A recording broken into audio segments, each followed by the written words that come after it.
o Brasil não está moleza, não. E quem é que vai nos salvar dessa turma iraniana no poder, né? Tem muita coisa que está pipocando, não para de pipocar. É muita vergonha que alguém em Brasília decide passar todo dia e pouco tempo para a gente poder comentar tanta vergonha, né? Mas vamos iniciando então pela vergonha que o governo brasileiro, aliás, o judiciário brasileiro, decidiu propiciar para essa terra abençoada por Deus e bonita por natureza a nível global, né? Porque após a abertura da investigação contra um soldado israelense, o próprio soldado israelense decidiu deixar o Brasil e foi escoltado até o aeroporto pela embaixada de Israel. O governo de Israel confirmou então que o soldado israelense deixou o território brasileiro de forma segura e rápida, foi para a Argentina, para Buenos Aires, e o caso provocou grandes debates internacionais, envolveu também declarações de líderes políticos, como Jair Bolsonaro, seu filho Eduardo Bolsonaro, que defenderam o soldado, enquanto Gleisi Hoffmann criticou o episódio. Lembramos, uma juíza federal do Distrito Federal, acatou o pedido de uma advogada de Guarulhos, que por sua vez representou uma ONG de Bruxelas, da Bélgica, com sérios envolvimentos com o terrorismo internacional, com Hezbollah e com Hamas, e essa juíza federal, então, pediu a investigação de um soldado israelense que estava aqui de férias, estava aqui no Brasil de férias. Esse soldado decidiu deixar o país antes de ser até preso, né, por causa dessa investigação. Eu iniciaria com o Rodrigo Constantino. Consta, o que você acha desta situação e como que o Brasil se apresenta a nível mundial após esta decisão da justiça brasileira? O que dizer, né, Carlos? É uma vergonha, né? O Brasil já foi chamado por Israel, né, de anão diplomático. Isso não é mais coisa de anão diplomático, isso é coisa de marionete do regime dos ayatollahs no Irã, que, aliás, o Brasil recebeu navio iraniano, né, que é um país sob sanção e tudo, que sabe-se lá o que tinha nesse troço.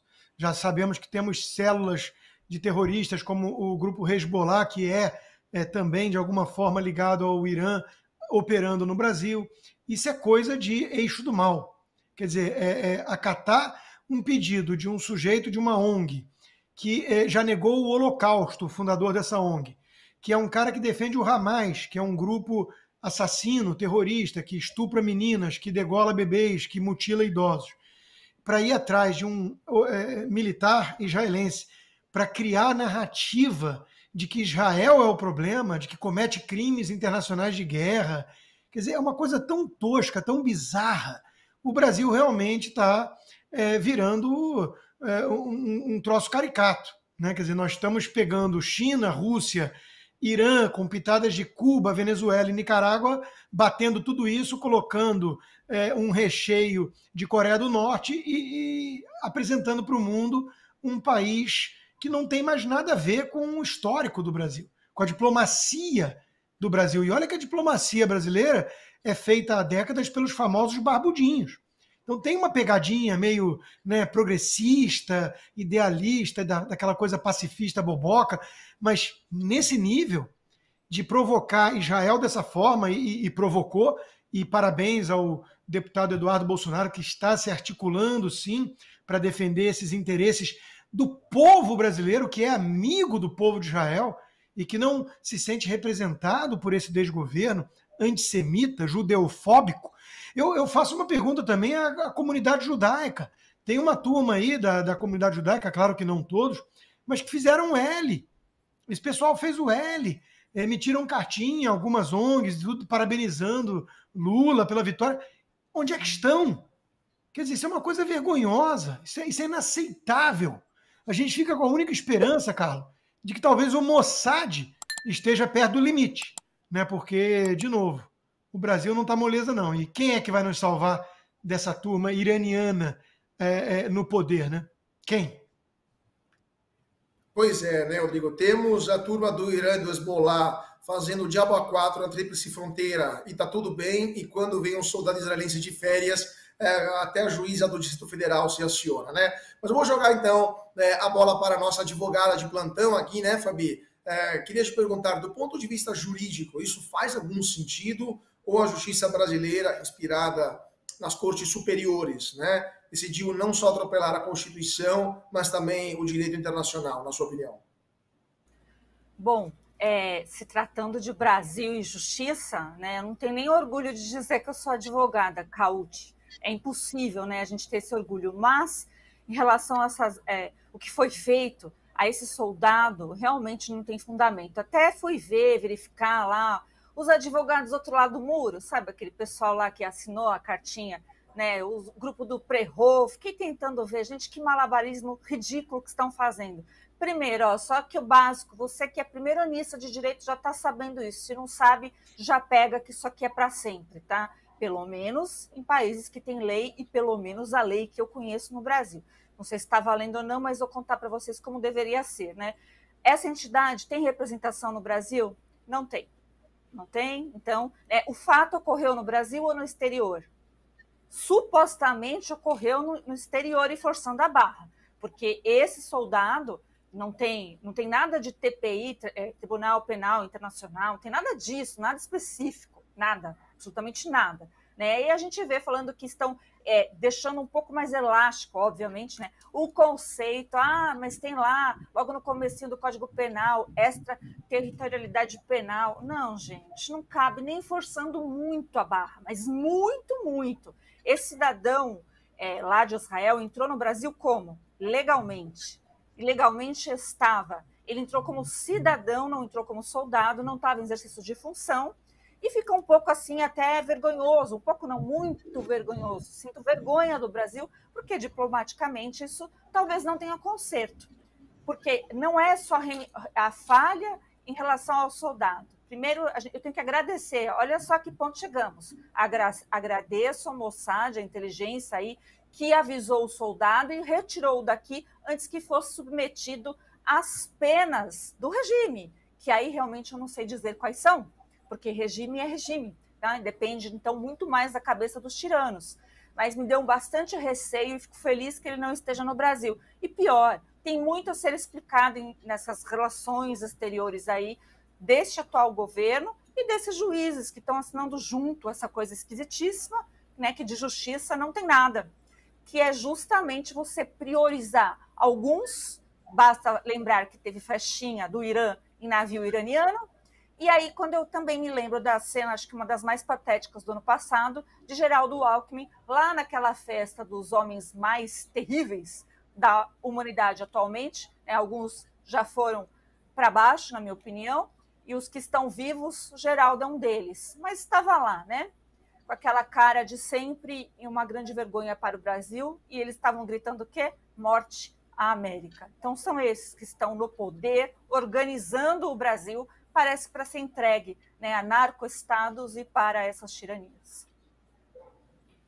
Pois é, Serrão, na sua opinião, agora, fazendo uma simulação, imagina só se esse soldado israelense tivesse sido preso preventivamente e se a juíza do Distrito Federal, o cara iria para a Papuda, né? Imagina só, você acha que o Mossad ia deixar esse cara mais de 48 horas preso na Papuda ou a gente ia conhecer alguma operação especial de libertação desse soldado e eventualmente algum outro preso do 8 de janeiro ia junto também, só de brinde? O que você acha? E agora, falando sério, quanto vergonhoso é para o Brasil uma situação como essa, especialmente porque veio do judiciário e não do governo, que a gente sabe ideologizado, mas um judiciário que deveria ser isento, né? O duro, Carlo Cauti, é você me obrigar a falar sério numa situação absolutamente esdrúxula como essa. Primeiro que a hipótese que você levantou seria impossível. Sabe por quê? Olha que coisa estranha. A decisão da juíza abrindo uma investigação sigilosa que ela pediu que a Polícia Federal executasse, atendendo a um pedido de uma advogada de uma ONG ligada a esquemas hezbollarianos, só demonstrou uma juristocratice. Por quê? Primeiro, que ela pediu que a investigação fosse sigilosa, e segundo, ela disse que não era para prender o soldado. Opa! Então, o Mossad não iria ter que salvar ninguém, porque o soldado não iria preso, apenas seria investigado de maneira sigilosa. Só isso aí já desmoraliza completamente o aparato estatal policial brasileiro. Viramos uma máquina de repressão? Viramos uma máquina de perseguição secreta do cidadão brasileiro e estrangeiro? Essa que é a questão mais grave de toda. E, nesse bolo todo, uma outra coisa que talvez desse para dar gargalhada. O Mossad descobriu que tinha uma investigação contra um soldado de Israel. Acho que esse fato é o mais assustador para a nossa juristocracia. Ou seja, o tal do Mossad pode estar escutando muito mais coisa do que a vã filosofia dos juristocratas tupiniquins pode imaginar. Vai dar dor de barriga em muita gente, Carlo Cauti. E não vai ser lá do vírus, lá do Guarujá, não. Falaremos também da virose da praia, virose praieira daqui a pouco. Mas eu queria permanecer na pauta internacional, voltando com o Rodrigo, até porque ele está mais próximo dos fatos, né, com essa notícia. Porque o primeiro-ministro do Canadá, o Justin Trudeau, anunciou nesta segunda-feira a sua renúncia, né, como premier, né, do país norte-americano. Né? O Canadá, então, está sem governo. Ele renunciou após quase 9 anos, né, quase 10 anos, aliás, no poder, né, e uma decisão que gera uma certa incerteza sobre a política canadense, até porque o próprio partido de Trudeau está brigando, está disputando internamente sobre a liderança. Rodrigo, por que você acha... antes de tudo, explica para a gente o que está acontecendo no Canadá. Trudeau, que para a esquerda do mundo inteiro, para os wokes mundiais, era considerado como o ídolo das massas, né? O defensor do mundo civilizado contra os conservadores, reacionários, fascistas, né? Nazistas, né? etc., etc. Agora está perdendo dessa forma também bastante, até vexaminosa, né? O poder, com ministras que estão largando o seu cargo, etc., e popularidade na mínima, né? O que está acontecendo no Canadá que levou a isso? Bom, boa notícia, né? Finalmente uma boa notícia. Eu acho, Cauti, que já é um efeito do Trump, né? Que começou a derrubar governos progressistas, globalistas, mundo afora, antes mesmo de assumir a cadeira que vai acontecer daqui a 2 semanas, no dia 20. O Justin, eu nunca lembro se é o Timberlake, o Bieber ou o Trudeau, eu confundo os três, né? Mas o Justin Bieber, Timberlake e Trudeau, ele é um ícone dessa mentalidade globalista, progressista, woke, que está mais preocupado com quais pronomes cada um vai usar do que com entregar resultados.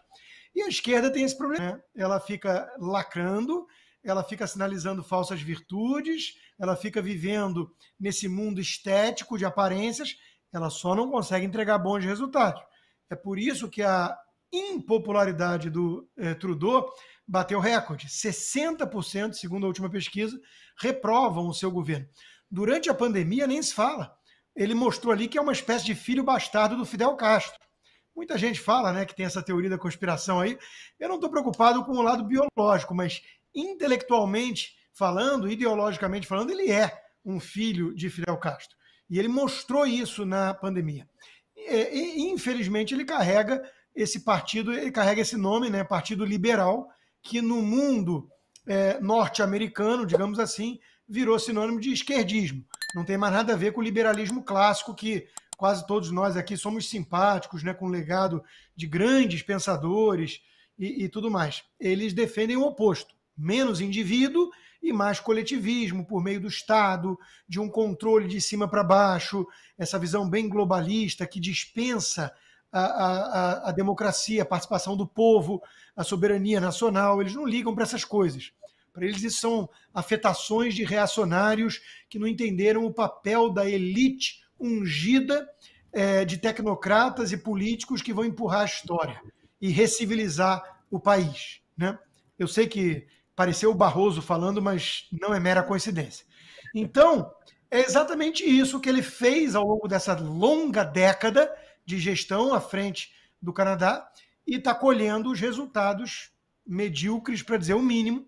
O Trump andou falando que o Canadá daria um bom 51º estado, né, para os Estados Unidos, e muita gente ficou empolvorosa com essa declaração, mas cá entre nós, eu acho que muito canadense deve ter gostado.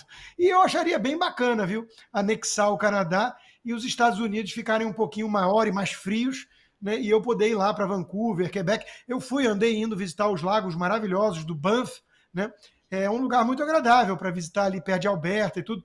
Mas, de novo, resultados em si, o povo canadense não está muito satisfeito, não, Cauti. Então, tem a ver com isso. Tem a ver com uma gestão sofrível, que a esquerda nunca consegue a satisfazer as demandas e entregar bons resultados. Depois de muito tempo com lacração e pronomes para lá e para cá, o povo cansou, né? E ele fez isso, então, para dar uma chance aos colegas de esquerda na eleição, porque ele estava afundando todo mundo junto. O pessoal virou e falou, pô, afunda sozinho aí e deixa a gente lutar para manter o poder, que eu acho difícil que aconteça. Pois é, né? O Trump que está tweetando justo agora, dando uma olhada aqui no Twitter do Trump, disse está provocando, né? O Canadá, 51º estado. Eu não sei, Constantino, eu acho que cuidado com o que você deseja, porque junto com os lagos vem também containers de woke, né? Então, não sei se isso vai ser positivo ou não para os Estados Unidos. Fabi, passando para você agora, aspectos jurídicos, depois do Serrão, parte política.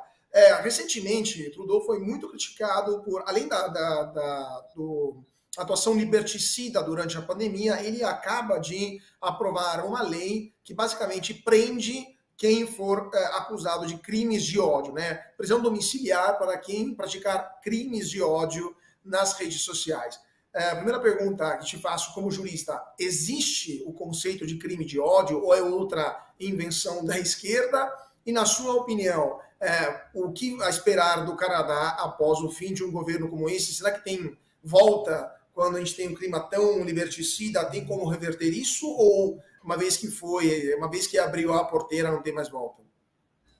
Não, eu acho que o Canadá tem jeito sim, eles estão bem machucados, né? Bom, essa inspiração deve ter vindo lá de 1945, mais ou menos, né? Que intitulava crimes severos, severíssimos, para quem era o opositor político, né? Então, esses crimes de ódios, né, que são o atual novo vamos te emparedar, né? Você vai para o paredão, se não é do fuzilamento, pelo menos o fuzilamento virtual, e decretam a tua morte, inclusive virtual, tem vários de nós aqui. O Consta é um exemplo que ainda não foi liberado no Brasil. Então, você olha lá, o Trudeau ele fez tudo, ele cumpriu a cartinha woke, né, que realmente irrita as pessoas. Então, o que você teve no Canadá?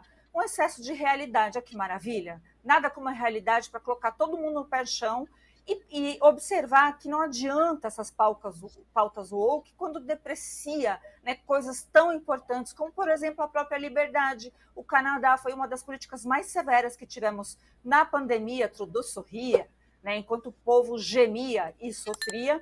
E também tivemos aí, em relação ao Trudeau, tudo isso, né, essa tentativa de implementação de uma ditadura judiciária, né, através que você implementa leis, né, que são abertas penalmente de uma forma muito genérica, mas que os juízes bem treinados, né, por essa escola aí também de Frankfurt, que vai se especializando cada vez mais, pregando o ódio, né, e destruindo o que o ser humano tem de verdadeiro valor, vai aumentando a distância e vai fazendo com que essas coisas pareçam normais. Eu me lembro do professor Olavo de Carvalho lá atrás, que falava da janela, que tinha que mover um pouco. Olha, se ele tivesse vivo, ele ia ficar escandalizado, porque a janela está tão para a esquerda, ultra-esquerda, que para a gente voltar mais ou menos aqui, né, o Constantino falou, olha, vai ser um liberalismo, né?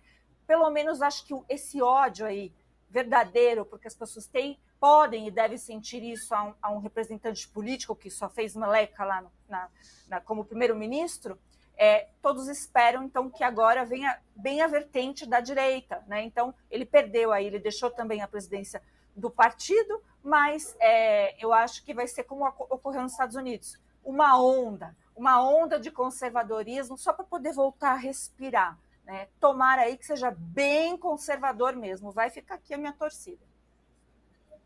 Pois é, né? O Constantino falando, esqueci também de comentar esse liberalismo norte-americano, né? O liberalismo trans, né? Que é socialismo, mas que se sente liberal, no caso. Serrão, agora aspectos de política internacional, Trump ainda nem tomou posse, mas no dia da proclamação de Trump como novo presidente americano, cai o governo canadense. O Trump, uma das primeiras coisas que ele falou após a vitória eleitoral é que ele iria aumentar impostos alfandegários em cima de mercadorias do Canadá, porque o Canadá estava fazendo concorrência desleal, estava dando imigrante para os Estados Unidos, etc, etc. Não deu outra, alguns tweets e uma humilhação pessoal depois, né, porque o Trudeau foi até a residência de Trump, Mar-del-Lago, né, na Flórida, pedir clemência e foi tratado, foi até chamado de governador do Canadá, né, nem de primeiro-ministro, foram suficientes alguns tweets e uma humilhação pública e o cara pediu para sair. Isso pode ser o prelúdio para aquilo que poderia acontecer no Brasil nos próximos meses? Olha, isso é um prelúdio de muita mudança, de muita coisa disruptiva que vem por aí com a posse do Lourão. Hoje foi um negócio impacável, né? Kamala Harris reconhecendo a vitória do Trump. Olha, isso aí você não tem preço. O resto você compra com cartão corporativo que o Luiz Inácio Lula da Silva te emprestar. Deve ter um crédito infinito. Agora, efeito Lourão no mundo todo. Na Áustria, caindo lá o primeiro-ministro. Também pode acontecer a mesma coisa na Alemanha, em breve, com a direita chegando para valer. Previsão também para a França, onde também pode ter alteração brusca de temperatura e pressão política, e a coisa vai ficar muito interessante. No Reino Unido, vocês viram lá? Elon Musk foi obrigado a chamar na chincha, pouca expressão horrível, né? Mas foi isso que ele fez no seu X. O rei da Inglaterra disse que o Charles tinha que tomar providência sobre a grave denúncia de que islâmicos estariam estupraram 250 mil inglesas. Caramba, que número assustador e que denúncia que ficou escondida embaixo do armário, né, do modelo do sistema woke transnacional. Então, a coisa está ficando feia. Pode ser que Charles seja obrigado a dizer, olha, primeiro-ministro, pede para sair aí também, e você tenha mudanças também profundas na Inglaterra. Enfim, Donald Trump, com sua pauta conservadora, liberal e trazendo a verdade dos fatos, está sendo alguém, sem assumir ainda, disruptivo. Imagina o que pode acontecer depois de 20 de janeiro. Maduro, te cuida, malandro. Pois é, né? Interessante ver o ex-embaixador de Trump na Alemanha foi encarregado de cuidar de assuntos especiais de política externa. Já deram para ele a pasta do Maduro, da Coreia do Norte. Se colocarem a do Brasil também, teremos 4 anos pirotécnicos pela frente, né? E também a questão do Reino Unido com o governo que pode cair. Saiu ontem uma pesquisa, se votasse amanhã, o primeiro-ministro trabalhista, né, de esquerda teria metade quase dos assentos no parlamento que ele tem hoje, e o partido Reform, né, do Nigel Farage, de direita, ganharia 70 assentos, em Westminster hoje tem 5.